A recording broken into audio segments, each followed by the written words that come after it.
કંદોઈ જેવો દાણેદાર અને એકદમ સોફ્ટ મોહનથાળ બનાવવા માટે પરફેક્ટ મેજરમેન્ટ સાથે હું આજે આ મોહનથાળની રીત શેર કરું છું. હેલો ફ્રેન્ડ્સ, સુપર મેજિક રસોઈમાં મિત્રો હું આપનું સ્વાગત કરું છું. આજે હું આપણે ગુજરાતીઓનો એકદમ ફેમસ એટલે કે મનગમતો મોહનથાળની રેસીપી તમારી સાથે શેર કરું છું. ગમે તો લાઈક કરજો, શેર કરજો અને નવા મિત્રો સબસ્ક્રાઇબ કરવાનું તો બિલકુલ ના ભૂલતા. બાજુમાં રહેલ બેલ આઇકનને પણ પ્રેસ કરજો જેથી કરીને લેટેસ્ટ વિડીયોની માહિતી મળતી રહે, અને હાઈપ બટનને પણ પ્રેસ કરજો એટલે અમુક પોઈન્ટ્સ અમને લોકોને મળતા રહે. તો મિત્રો, આ આપણે મોહનથાળ બનાવવા માટે મેં પરફેક્ટ આપણે ઇન્ગ્રેડિયન્ટ લીધા ને એ પણ બતાવી દઉં. અત્યારે મેં 2 કપ ચણાનો લોટ લીધો છે. તમે કરકરો લોટ લઈ શકો છો, અત્યારે મેં સાદો જ લોટ લીધો છે. આપણે એની સામે 1 કપ સાકરનો પાવડર લીધો છે અને 1 કપ ઘી લીધું છે. પછી આપણે એલચી લેશું 1/4 ટીસ્પૂન જેવી, અને કેસર લેશું. તમે કેસરનો ઉપયોગ ન કરવો હોય તો પિંચ જેટલી હળદર પણ ઉપયોગ કરી શકો છો. હેલ્થ માટે બેસ્ટ જ છે. બધા માટે અફોર્ડેબલ ના હોય કેસર તો તમે આ રીતે પણ ઉપયોગ કરી શકો છો. પણ આજે જે મોહનથાળ બનાવશું ને મિત્રો, એ એકદમ પરફેક્ટ દાણેદાર અને તમે ચાસણી પરફેક્ટ બને ને એ બધી જ ટ્રીક અને ટીપ હું તમારી સાથે શેર કરીશ.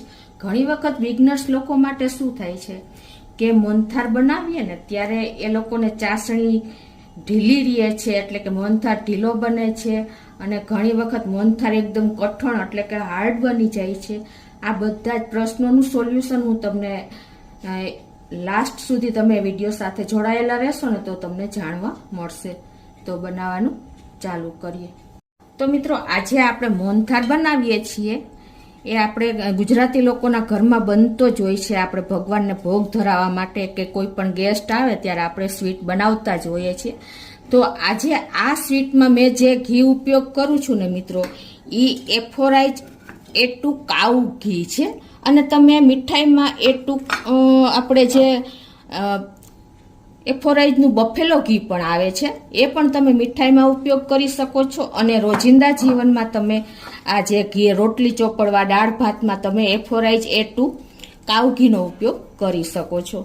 અને આ ઘી આપણે જે એફોરાઇઝ A2 કાઉ ઘી છે એ આપણે ગીર ગાયમાંથી બનેલું છે. અને બંને ઘી એટલા જ ટેસ્ટ ગુણવત્તાયુક્ત છે. જે એફોરાઇઝ A2 ઘી છે ને એ શુદ્ધતા અને સ્વાદનો અનોખો મેળ છે. મિત્રો, તમારા પરિવાર માટે પસંદ કરો શુદ્ધ અને ગુણવત્તાયુક્ત જે એફોરાઇઝ A2 ઘી, અને મીઠાઈ માટે પસંદ કરો એફોરાઇઝ A2 બફેલો ઘી. મિત્રો, તો કોઈ પણ તમે શુદ્ધ અને કુદરતી અને સમૃદ્ધ અને સ્વાદ ઘર જેવી ગુણવત્તા અને દરેક ભોજનને વધુ સ્વાદિષ્ટ બનાવતું આ જે એફોરાઇઝ A2 ઘી, જે કાવ એટલે કે ગીર ગાયનું ઘી છે, જે A2 દૂધમાંથી બને છે, અને નેચરલી માખણ જે વલોણાથી બને છે ને એમાંથી આ ઘી નેચરલી રીતે બનેલું છે. એટલે તેની દરેક ચમચીમાં તમને વિશ્વાસ અને ગુણવત્તા ભરેલી છે. એટલે તમે ક્યારેય પણ તમારા બાળકોને કે પરિવાર માટે તમે હંમેશને માટે એફોરાઇઝ A2 કાવ ઘી અને એફોરાઇઝ A2 બફેલો ઘીનો ઉપયોગ કરજો. મિત્રો, આ એફોરાઇઝ A2 ઘી માટે તમે આ સ્ક્રીન ઉપર નંબર આપેલો છે અને ડિસ્ક્રિપ્શન બોક્સમાં પણ મેં નંબર આપેલો છે. તો એ નંબર ઉપર તમે ઓર્ડર કરી શકો છો, અને એ લોકોની વેબસાઇટની લિંક પણ મૂકેલી છે. તો તમે બંને ઉપર ઓર્ડર કરી શકો છો, તો ઇઝીલી તમને હોમ ડિલિવરી મળી રહેશે. તો મિત્રો, આપણે ગુજરાતી રસોઈમાં ઘીનું પોતાનું એક ખાસ સ્થાન હોય છે. જ્યારે ઘીની સુગંધ રસોડામાં ફેલાય ને ત્યારે જમવાની મજા તો કંઈક અલગ જ હોય છે. તો રોજિંદી વાનગીઓ માટે હું આજે એફોરાઇઝ A2 કાઉ ઘીનો ઉપયોગ કરું છું, અને રોટલી પર કે દાળ ભાતમાં નાખવા માટે પણ, અને બાળકોને ખાસ ખવડાવવા માટે હું આજે આ એફોરાઇઝ A2 ઘીનો ઉપયોગ કરું છું. તો મિત્રો, આપણે જે આ એફોરાઇઝ A2 જે ગીર ગાયનું ઘી છે ને એના ફાયદા પણ તમને એટલા જ બેનિફિટ આપે છે. જે આપણને મગજને ફાયદો કરે છે તો બ્રેન સ્ટ્રોક નથી આવતો, આંખોને ફાયદો કરે છે, સ્કિનના રોગ નહીં થાય, પ્લસ બ્લડ પ્રેશર નોર્મલ રહેશે, ડાયાબિટીસ પણ નહીં થાય. અને 1 ચમચી ઘી તમે દરરોજ પીશો ને તો આંતરડા જઠર સાફ રહેશે, અને બ્લોકેજ પણ ખુલી જશે મિત્રો. અને ફેફસા પણ મજબૂત બનશે, અને હાડકામાં તમને ગ્રીસ થઈ અને સાંધાના રોગ પણ નહીં થાય. આના ઘણા બધા ફાયદા છે A2 ઘીના, જે આપણે નેચરલી ઘી બનેલું છે ગીર ગાયનું, એ તમે દરરોજ આનો ઉપયોગ કરજો. તો હવે આપણે મોહનથાળ બનાવવાનું ચાલુ કરીએ. તો અત્યારે મેં આ 2 કપ ચણાનો રૂટીન લોટ લીધો છે. તમે મોહનથાળ બનાવવા માટે કકરો લોટ પણ લઈ શકો છો. તો પહેલાં તો આપણે એને કકરો બનાવવા માટે શું આપણે પ્રોસિજર કરીએ છીએ કે જે આપણે ઘી લીધું છે ને, આ 1 કપ, એમાંથી 1 ચમચી ઘી આપણે ગરમ પણ કરી શકો છો અને ડાયરેક્ટ પણ નાખી શકો છો. તો આ રીતે પહેલાં હું આમાં વાસણમાં જ 1 ચમચી ઘી અને 1 ચમચી દૂધ નાખી અને એને સેજ ઉફાળું કરી લઉં. આજે પરફેક્ટ મેજરમેન્ટ સાથે, કંદોઈની ટીપ્સ સાથે હું મોહનથાળ બનાવું છું. તો આને આપણે સેજ ગરમ કરી લઈએ. તો આ ગરમ સેજ ઉફાળું જ કરવાનું હોય છે. હવે એને આપણે મોહનથાળમાં આ રીતે નાખી અને મિક્સ કરી લેશું. એટલે કે આને ધાબો દીધો કહેવાય મિત્રો. આ રીતે તમે દૂધ ઘી મિક્સ કરો ને એટલે જેને ગુજરાતી તળપદી ભાષામાં ધાબો કહીએ છીએ. તો આને આપણે હાથેથી જ મિક્સ કરી લેશું.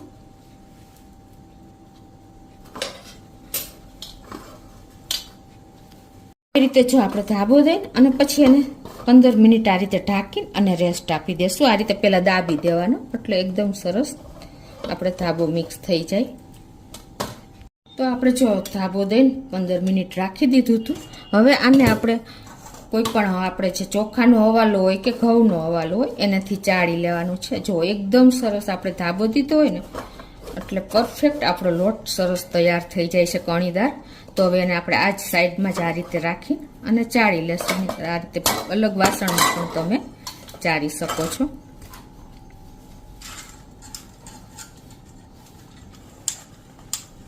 આ રીતે જો કણી કદાચ રહી જાય ને તો તમે મિક્સરમાં પણ તૈયાર કરી શકો છો. તો આ રીતે આપણે તૈયાર થઈ ગયો છે લોટ. હવે મિત્રો આપણે જો કેસર નાખવું હોય ને તો તમારે અત્યારે જ એને પલાળી દેવું પડે. એટલે શું થાય, એનો કલર આવી જાય.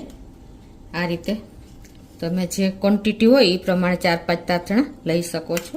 અને દૂધમાં પણ પલાળી શકો છો અને પાણીમાં પણ પલાળી શકો છો. તો આ રીતે આપણે એને સાઈડમાં રાખી દેશું. હવે આપણે ગેસ ઓન કરી અને જેમાં આપણે એક મોટું જાડું તળિયાવાળું પેન લેવાનું છે અને એમાં આપણે જ્યાં 1 કપ ઘી લીધું છે એમાંથી આપણે 1 ચમચી જેવું વાપર્યું છે. અને અત્યારે આપણે આ ઘી નાખી દઈશું. કદાચ તમારે સ્ટેપ બાય સ્ટેપ નાખવું હોય તો પણ ચાલે. આપણે પહેલા થોડુંક બાકી રાખી દઈએ. તો મિત્રો આ આપણે એફોરાઇઝ કંપનીનું A2 કાવ ઘી છે, જે ગીર ગાયનું બનેલું હોય છે. એકદમ ગુણવત્તાથી ભરપૂર અને એકદમ સ્વાદમાં સુગંધથી ભરપૂર છે. તો હવે આપણું ઘી પહેલા ગરમ થવા દઈએ. ધાબો દીધેલો લોટ છે ને એ આમાં એડ કરી દઈએ અને ગેસની ફ્લેમ આપણે સ્લો અત્યારે રાખશું, સ્લો ટુ મીડિયમ.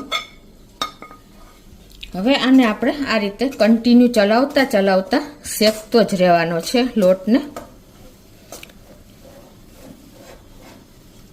જો અત્યારે આપણે જે ઘી એડ કર્યું છે ને લોટની પ્રમાણે, અત્યારે પહેલા આપણો લોટ એકદમ આવી રીતે મિક્સ થશે ને એટલે થોડોક થીક થઈ જશે. તમને 3 ટેક્સચર બતાવીશ લોટ શેકાતો હોય ને ત્યારે કે કેવું કન્ડિશન એની હોય છે. એ પ્રમાણે તમારે જે બિગનર્સ છે એ લોકોને ખ્યાલ આવે. તો અત્યારે જો આપણે ઘી અને લોટ બંને મિક્સ કર્યું છે તો એનું બેટર આ રીતે થીક થઈ ગયું છે. પણ જેમ જેમ શેકાતો જશે ને એમ તમારે લોટ ફૂલતો જશે અને ઘી છૂટું પડતું જશે. તો આ રીતે આપણે સ્લો ટુ મીડિયમ ફ્લેમ ઉપર કન્ટિન્યુ ચલાવતા શેકી લઈએ. હવે જો 2 થી 3 મિનિટ થઈ ને તો આપણે જો લોટમાં બબલ્સ આવવા માંડ્યા અને લોટ ફૂલતો જાય છે. તો તમને સેકન્ડ લેયર એટલે કે સેકન્ડ જે લોટનું ટેક્સચર છે ને એ આવું આવી જશે.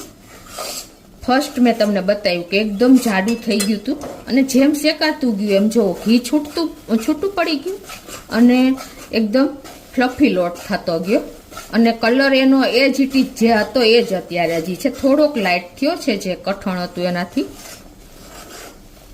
આપણે જે બાકીનું ઘી છે ને એ એડ કરી દેશું. જો મિત્રો અત્યારે આપણો લોટ એકદમ લિક્વિડ જેવો થઈ ગયો છે પણ કલર હજી એ જ જેવો હોય એવો જ છે. પણ ઘી આપણે ગરમ થશે ને જેમ લોટ શેકાતો જશે ને એમ ઘી છૂટું પડતું જશે અને ઉપર લોટ આપણો એકદમ ફ્લફી થતો જશે. હવે ત્રીજું તમને લેયર બતાવું છું. કે લોટ શેકાતા આ ત્રીજું છેલ્લું લેયર છે કે અત્યારે જુઓ આપણો લોટ ફ્લફી દેખાય છે, પ્લસ એનું ટેક્સચર જુઓ એકદમ રેડીશ ઉપર આવી ગયું છે, એટલે કે થોડું લાઇટ બ્રાઉન લાગે છે. આટલો તમારે લોટ શેકવાનો હોય છે મિત્રો. ખ્યાલ આવી ગયો તમને? જો મોહનથાળ માટે તમે પરફેક્ટ કલર લેવો હોય ને તો આ રીતે તમારે લોટ શેકાઈ જાય ને એટલે એકદમ લાઇટ બ્રાઉન કલર આવી જશે. જો આ સ્ટેજે તમારે મલાઈ એડ કરવી હોય ને તો પણ કરી શકો છો. મલાઈના હિસાબે એકદમ સોફ્ટ તમારો મોહનથાળ બનશે. પણ તમે ઘી પણ દૂધ પણ એડ કરી શકો છો. આ સ્ટેજે આપણે 2 થી 3 ચમચી જેવું દૂધ નાખી દેશું આ રીતે, એટલે તમારો મોહનથાળ એકદમ ટેસ્ટમાં અનેક ગણો વધી જશે. અને જો અત્યારે આપણે દૂધ નાખ્યું ને તો પાછા એકદમ બબલ્સ આવી ગયા ઉપર અને જાળીદાર થઈ ગયું. હવે આને આપણે આ રીતે કન્ટિન્યુ ચલાવતા રહેશું એટલે દૂધ આપણું બળી જાય. જો દૂધનો ભાગ કાચો રહી જશે ને તો પણ તમારો મોહનથાળ બગડી જશે જલ્દી. એટલે આ પણ તમારે ખાસ નોટ કરવાનું છે. દૂધ એડ કર્યા પછી તમારે એને આ રીતે જે ઉપર ફ્લફીનેસ આવી છે ને એ તમે ચલાવતા રહેશો ને એટલે તમારું દૂધ પણ બળી જશે અને બેસી જશે લોટ. તમને આગળ બતાવું જ. જો અત્યારે આપણે ધીમે ધીમે લોટ બેસતો જાય છે, જેમ હલાવતા જઈએ છીએ ને એમ. પૂરી પ્રોસીજર સાથે મેં મીડિયમ ટુ સ્લો ગેસ જ રાખ્યો છે, તો જ તમારો લોટ પરફેક્ટ શેકાશે મિત્રો. અત્યારે બિલકુલ જો આપણે હવે બેસતો જાય છે લોટ, એટલે આપણું દૂધ ધીમે ધીમે બળતું જશે. તો હવે આપણો લોટ પરફેક્ટ શેકાઈ જ ગયો છે અને હવે આપણે ગેસ બંધ કરી દેશું. મિત્રો લોટ શેકાઈ ગયા પછી પણ તમારે જો આ રીતે પેનમાં ચલાવતું જ રહેવું પડશે, કેમ કે પેન જાડું લીધું હોય અને ગરમ હોય. જો તમે આમને મૂકી દેશો ને તો તળિયે લોટ બેસી જશે, શેકેલો લોટ. એટલે તમારે 1 મિનિટ આ રીતે એને ઠંડુ થાય ને મીડિયમ એવું ત્યાં સુધી ચલાવતું રહેવાનું છે. આપણો પરફેક્ટ લોટ બેસી ગયો છે, એટલે કે હલાવતા સરસ થોડો એવો ઠંડો થઈ ગયો છે. હવે એને આપણે સાઈડ ઉપર રાખી દેશું. હવે આપણે ચાસણી બનાવી લેશું મોહનથાળ માટે. તો અત્યારે આપણા 1 કપ સાકરનો પાવડર લીધો છે. એમાં આપણે ખાંડ એટલે કે સાકર ડૂબે ને એટલું પાણી નાખશું અને ગેસ ઓન કરી અને સ્લો ટુ મીડિયમ ફ્લેમ ઉપર આપણે આને ચાસણી બનાવશું. હવે તાર કઈ રીતે ચેક કરવો ને એ બધું જ હું તમને સ્ટેપ બાય સ્ટેપ બતાવીશ કે ચાસણી પરફેક્ટ મોહનથાળ માટે કેવી હોય. હવે આપણી ચાસણી ચાલુ છે ને ગેસ, ત્યાં આપણે જે થાળીમાં મોહનથાળને ઢાળવાનું હોય ને એને આપણે ગ્રીસ કરી લઈએ આ રીતે ઘીથી. આપણે ગ્રીસ કરવાનું કારણ એ છે કે આપણા પરફેક્ટ જે પીસ પડે ને એ ખુલી જાય. જો બબલ્સ તો આવી ગયા છે આપણે, પણ હજી ચાસણી બરાબર ના બની હોય. આ રીતે તમે ચમચેથી ચેક કરશો ને તો જો તરત જ આપણે પડી જાય છે ડોટ્સ એટલે કે ટીપા. એટલે હજી આપણી પરફેક્ટ ચાસણી નથી. અને તમે આવી રીતે ડીશમાં નાખશો ને તો પણ તરત જ રેડાઈ જશે. જો એટલે આ રીતે હું તમને બતાવું છું. જો મિત્રો હવે તમને બીજી વાર બતાવું છું થોડોક ટાઈમ પછી, 1-2 મિનિટ પછી. તો આ રીતે આપણે ચમચેથી કરીશું ને તો ડોટ્સ તો પડે છે, પણ થોડા ટાઈમે પડે છે. એટલે અને તમે અત્યારે પણ જુઓ ડીશમાં ચેક કરશો ને આ ટીપું નાખીને તો પણ જલ્દી રેડાઈ જ જાય છે. એટલે હજી પરફેક્ટ આપણી ચાસણી નથી બની. હવે જો તમને બતાવું કે આ રીતે આપણે ચાસણી ત્રીજું સ્ટેજ તમને બતાવું છું કે જો આ રીતે આપણે થોડીક પડી જાય ને પછી તમને બતાવું કે ટીપા પડે છે ને તો આમ થોડીક લાઈન થાય છે અને બહુ ટાઈમે ટીપા પડે છે. તમને ખ્યાલ આવી ગયો? તો હવે તમે ડીશમાં ચેક કરીને પણ બતાવી દઉં. તો જો આપણે પ્લેટમાં નાખશું ને તો આ ડોટ્સ જલ્દી રેડાતું નથી. જો એટલે આપણી પરફેક્ટ ચાસણી થઈ ગઈ છે. અને તમે આ રીતે આંગળીએથી કરશો ને તો પણ તમને ખ્યાલ આવી જશે કે જુઓ આવી રીતે એક તાર થશે. જો થાય છે ને, આવી આપણે પરફેક્ટ મોહનથાળ માટેની ચાસણી હોવી જોઈએ. તો હવે આપણે ગેસ બંધ કરી દઈશું. હવે આપણે જે આ કેસર પલાળ્યું છે ને એ આપણે નાખી દેશું અને 1 મિનિટ હજી આપણે ચાલુ રાખશું, કેમ કે આપણે પાણીની વાળું કેસર છે. સ્ટેજે તમારે જો કેસર ન નાખવું હોય ને તો ચાસણીને 1 મિનિટ હોય ને ત્યાં તમારે હળદર પિંચ જેટલી એડ કરી દેવાની, તો પણ તમારો નેચરલી મોહનથાળ જેવો કલર આવશે. હવે આપણે આ ચાસણીને મોહનથાળમાં મિક્સ કરી દઈએ અને હવે જો આપણે આ બધું મિક્સ કરી લઈએ મોહનથાળ સાથે જ ચાસણી નાખીને. હવે આપણે 1/4 ટીસ્પૂન જેટલી એલચી પાવડર નાખી દઈએ. આપણે તમે જાયફળ નાખવું હોય તો પણ નાખી શકો છો. હવે આપણે મિક્સ કરતા જઈએ. જો આપણે એકાદ મિનિટ આ રીતે હલાવ્યું ને તો બધો જ આપણો મોહનથાળ સરસ થઈ ગયો તૈયાર. તમને ખ્યાલ આવી જ જતો હશે. હવે તમને જણાવું કે જો તમારો મોહનથાળ ચાસણી ઢીલી રહી જાય ને તો તમારે ગેસ ઉપર એકાદ મિનિટ હલાવી દેવાનું. 1-2 મિનિટ તમે ગેસ ઉપર આ જ ઇટી જ પોઝિશનમાં હલાવશો ને એટલે તમારો મોહનથાળની ચાસણી તૈયાર, પરફેક્ટ મોહનથાળ તૈયાર થઈ જશે. અને કદાચ તમારો મોહનથાળ કઠણ રહ્યો તો તમારે 2 ચમચી જેવું દૂધ એડ કરી દેવાનું. જે ઢેફલા પડ્યા હોય ને એને ભાંગી નાખવાના અને તમારે દૂધ મિક્સ કરી અને તૈયાર કરી દેવાનો, તો પણ તમારો મોહનથાળ પરફેક્ટ જ બનશે. બદામની કતરણ પણ ભભરાવી દઈ.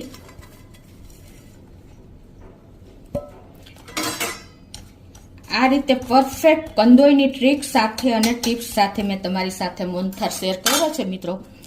તો ચોક્કસ તમે જે બિગનર્સ લોકો છે ને એના માટે મેં પરફેક્ટ ટ્રીક બતાવી છે. તો આ રીતે તમે મોહનથાળ બનાવશો ને તો કોઈ પ્રોબ્લેમ નહીં આવે. ચાસણી ઢીલી રહે તો શું કરવાનું, મોહનથાળ તમારો કડક થઈ જાય તો શું કરવાનું, લોટના લેયર કઈ રીતે તમારે અલગ 3 સ્ટેજમાં મેં તમને કલર બતાવ્યો. તો પરફેક્ટ મેજરમેન્ટ સાથે પણ તમને શેર કર્યું છે. તો આ રીતે તમે મોહનથાળ ઢાર્યા પછી પીસ કરી શકો છો.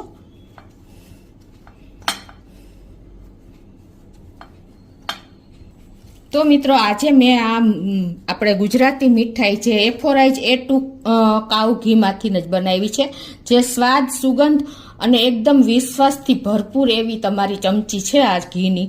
તો તમે ચોક્કસ એક વખત આ ફોન ઉપર તમે ઓર્ડર બુક કરજો અને પેલી લિંક પણ મોકલી છે તો ડિસ્ક્રિપ્શન બોક્સમાં તમે જોઈ લેજો અને અવશ્ય એક વખત તમે આનો ટેસ્ટ કરજો. તમે ક્યારેય ભૂલશો નહીં, એટલું હેલ્ધી ઘી છે. તો મિત્રો મોહનથાળનો ટેક્સચર પણ તમને બતાવી દો. જો એકદમ દાણેદાર અને એકદમ સોફ્ટ, મોઢામાં મૂકતા મેલ્ટ થઈ જાય ને એવો આપણો મોહનથાળ તૈયાર થયો છે. તો ચોક્કસ તમે એક વખત આ રીતે ટ્રાય કરજો અને તમને ગમે તો લાઈક કરજો, શેર કરજો અને નવા મિત્રો સબસ્ક્રાઈબ કરવાનું તો બિલકુલ ના ભૂલતા.